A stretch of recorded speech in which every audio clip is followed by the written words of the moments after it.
hello everyone welcome to mini blog मुझे बनई ready नाली चा चलो देखा केमी कौन बनाऊँ किसी पा नहीं गरम करती आउ कि अधा भल भाव में धोई दाइक छेची छेची सारापर पूरा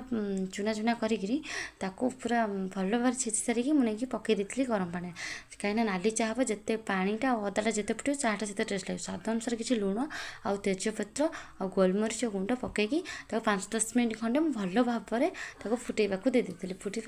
फुटी सारापर मुझे किसी स्वाद अनुसार चीनी पकई देती चीनी पकई सारापर पुणी 5-10 मिनट खंडे फुटे छाड़ी कहीं चाटा जिते सीझे से टेस्ट ही लगे तार किसी चाहपत्ती नहीं पकई देती चाहपत्ती पकई सारापर मो चाहार कलर आपने देखो चाटा के टेस्ट हो मत लगुच जमी देखा बहुत टेस्ट हो कहीं मुझे भल चाह बनाए जेहेतु घर सान जो भल चाह तो बनैबी